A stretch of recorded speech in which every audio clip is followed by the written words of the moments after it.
Hiya and welcome back to Woodwork Journey. I've got another quick tip for you if you're interested at all. If you're like me and you've got a table saw that has unusual size mitre slots, then I might have something to help you out, because what I did is I actually went and bought one of these mitre gauges that loads of YouTubers are going nuts about.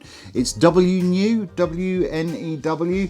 And I bought it from Banggood. It was on sale and I think it cost me either 26 or 36 pounds. I'm not entirely sure which it was, but it regularly comes on the sale. But the problem is that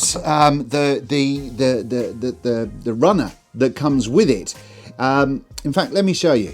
So this was the runner that came with the mitre gauge, and for this particular saw, this space up the top here is not 19mm, which is very, very annoying. It's more like 15mm at the top, but it does have a slight overhang, so it then goes to 19mm underneath. But it means that something like this just doesn't fit. As you can see, there's no chance that that puppy is going to fit in there. So that's been somewhat problematic. So what I've done is I got my my mitre gauge and I made just a runner out of a piece of laminate flooring. And then I put a bit of laminate flooring on the front there as well. But that's how I've been using it. But the problem is this is quite bendy, so it's not ideal for what you're doing.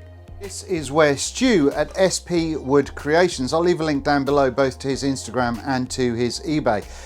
He prints up a bunch of stuff for things like evolution saws, and I think he's done some stuff for the iron hall stuff recently, but he's got a whole bunch of products that he makes, and they're always pretty good quality. So I'll put a link down in the description for his eBay store as well as his Instagram. But I got in contact and asked if he could make this, so I sent him a drawing showing the dimensions of what I was working with, and a couple of days later, here we go. He's printed this puppy up, and he's even, where I've measured out the holes for the bits and bobs, he's even managed to put little threaded pieces, brass pieces in there as well, so I can thread everything up. So let's have a go and see if it fits into the holes.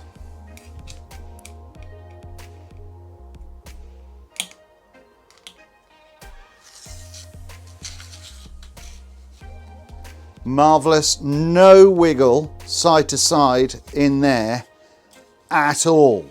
Right, let's get the mitre gauge on. One thing I will say is I did have to change out the screws that came with this unit because they were too long, because obviously the one that came with this was a lot deeper. So I'll try using the screws that I've used in this and we'll see how we get on.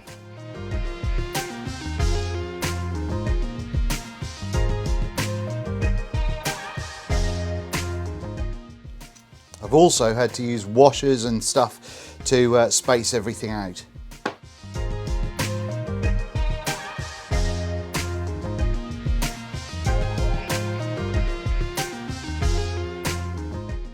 At least it's nice to know that you can make these fairly simply, and I just tapped straight into the wood with these as well. And it wasn't brilliant, but it worked. First one in, and if that's coming across on camera, all the holes look like they're in the right place already, which is brilliant.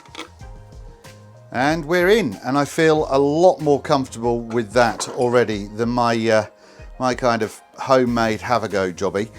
So you do just have to make sure that your screws, if I can get this under camera, don't protrude past this bit too much, because you wouldn't want that to obviously start catching on your saw. But let's see how we work. Alrighty then, first go in. Oh, look at that, no wobble in that at all. That feels solid as you like. Oh, I'm very happy about that. That is marvellous. Move that around, move that to where we want it. So say 45 degrees. Throw that in there. Tighten, tighten. Bosh. Oh, yes. Ha ha ha, yes. So that is an amazing job. I am made up with that. I've now got no slop, no movement in my mitre gauge, which is awesome. I can now use it on my table saw, and that's brilliant. So like I said, this is an Axminster TS250. Now the TS250 and TS200 from their hobby line, which is an earlier line than their craft, both come with these kind of smaller down mitre slots.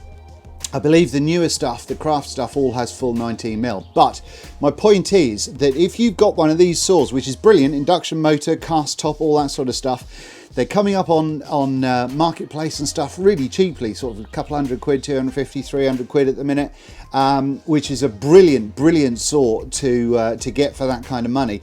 But your slots are too small like this one, or if you've got any other manufacturers, any other make saw, then something like a creation from Stu here could do you wonders. Like I said, he does things like safety stops on and off, he does mitre bars, runners, all sorts of things for all sorts of different saws. But if you can't see on his eBay shop something for your saw, then I'm confident that if you get in contact, he's a really nice bloke, he'll be able to sort you out. So for this one, this is absolutely superb.